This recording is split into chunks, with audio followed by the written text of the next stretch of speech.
Every morning, you open your eyes and face a world of choices. What to wear, what to say, who to be. You believe you are building a life, one decision at a time, a mosaic of a self, pieced together from your desires and intentions. But what if there is nothing to build upon? What if there is no pre-existing self, no divine blueprint, no human nature to guide you? What if you are, in fact, nothing? A blank canvas, a void of being, and your choices are not an expression of who you are, but the terrifying act of creating that person from scratch every single moment. This is the central, dizzying truth of our existence. We are free, and that freedom is an unbearable weight. We are the sum of our choices, and our choices are our only identity. Today, we will not speak with a man who believed in fate. We will speak with the philosopher who declared that we are condemned to be free. He was a man who lived through war, loved a brilliant woman, and wrote in cafes, but his true legacy lies in the single, horrifying truth he insisted upon. We are all, and always, responsible for everything we are. Brief biography of Jean-Paul Sartre. Jean-Paul Sartre was born in Paris in 1905 to a world on the brink of profound change. An intellectually brilliant but sickly child, he found his escape and his calling in books. He grew up to become a star pupil at the prestigious École Normale Supérieure, where he met his lifelong companion and intellectual equal, Simone de Beauvoir. His early career was spent as a teacher, but his true intellectual journey began during his military service and as a prisoner of war during World War II. Witnessing the chaos and cruelty of humanity at its worst, he came to believe that there was no inherent human nature or moral code. Instead, he concluded, existence precedes essence. Sartre became the leading figure of French existentialism. From the smoky cafes of Paris, his ideas exploded onto the world stage, making him a household name. He was a prolific writer of novels, plays, and philosophical essays, which became the cultural soundtrack for a generation questioning authority and tradition. But it was in 1943, with the publication of his monumental work, L'être et Néant, Being and Nothingness, that he delivered his most radical and demanding message that every one of us is absolutely and terrifyingly free. In this imagined conversation, we will wrestle with the foundational ideas of existentialism as laid out in Jean-Paul Sartre's dense and challenging 1943 magnum opus, Being and Nothingness. At its core, this book is an exploration of radical freedom. Sartre argues that we are not born with a predefined purpose or essence. Instead, we are born into a state of nothingness, and it is through our choices that we create ourselves. This freedom is both our greatest gift and our greatest curse, leading to a state of profound anxiety or anguish. We will challenge him on these explosive ideas. What is the true nature of this absolute freedom? And why does it bring us so much anxiety? What does he mean by bad faith? And how do we fall into this trap? And ultimately, if we are completely free and without a higher purpose, what is the point of it all? So, prepare to question your every choice, for Sartre's philosophy will leave you with a newfound and perhaps uncomfortable sense of responsibility.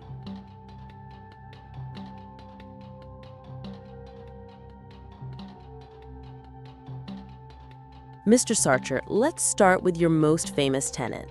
Existence precedes essence. What do you mean by this? It means that for man, there is no pre-existing blueprint. A paper knife has an essence. It is made to cut paper. But man first exists. He is born into the world as a blank canvas. He finds himself.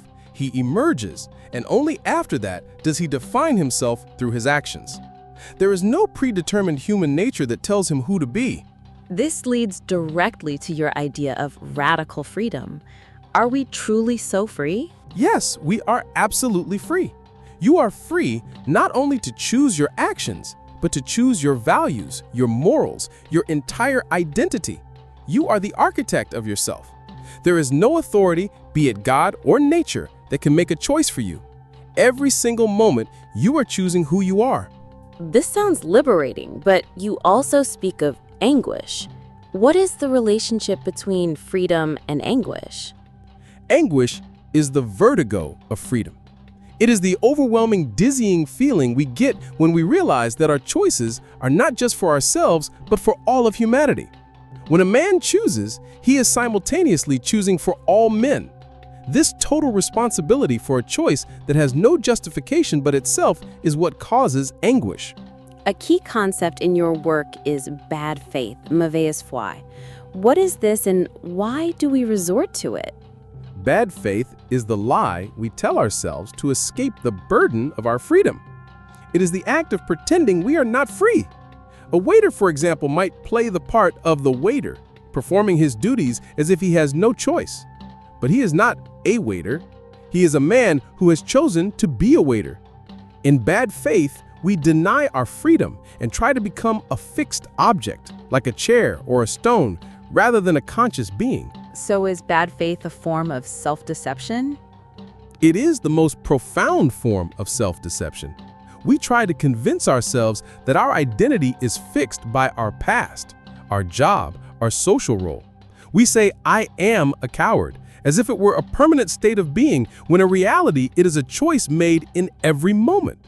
Bad faith is the denial of the very nothingness that lies at the core of our being. What are some common examples of bad faith we see in our daily lives? The student who says, "I am a bad student, I can't study." The artist who says, "I am not talented enough to create." These are attempts to objectify the self and avoid responsibility for our choices. The bad student is not an object. He is a free consciousness that continually chooses not to study. If there is no God or higher purpose, is life meaningless? No. To say life has no pre-existing meaning is not to say it is meaningless. It is to say that we are responsible for creating its meaning ourselves. We are not born with a purpose. We must invent one. The purpose of life is the purpose you choose. But how do we choose? How can we know we are making the right choice if there is no moral law? There is no right choice in the absolute sense. The choice is right because you make it. The authenticity of the choice is what matters. When we choose, we are not just choosing an action. We are choosing the person we will become and the values we will stand for. The choice itself validates the choice. In conclusion, your philosophy is not just a theory, but a call to action. It is. It is a radical call to live an authentic life, to embrace the anguish of our freedom, and to take full personal responsibility for every choice we make. It is an end to all excuses. You are what you do. Mr. Sartre, in our modern world, we are told by social media, brands, and pop culture who we should be, what we should buy, and how we should live. Is this a new form of bad faith? It is a more insidious and pervasive form than I could have imagined. These forces create an illusion of essence for you. They tell you, if you buy this, you will be this kind of person. They offer you a prefabricated identity, a role to play, to relieve you of the unbearable weight of choosing for yourself. The danger is that this bad faith has become institutionalized, turning us from free beings into objects of consumerism, all while telling us we are making a choice. The greatest lie is the one that convinces you that your freedom is a product to be purchased. Jean-Paul Sartre, the voice of existentialism, gives us no comfort. He offers no grand plan, no higher purpose, and no escape from the anxiety of being human. Instead, he presents us with a single, unyielding truth. We are profoundly, terrifyingly free. His philosophy is a direct challenge to the excuses we make for ourselves, that we are a product of our past, our genes, or our circumstances. He reminds us that our identity is not a given. It is a project we undertake in every single moment, with every choice we make. Sartre's legacy is the demand for authenticity.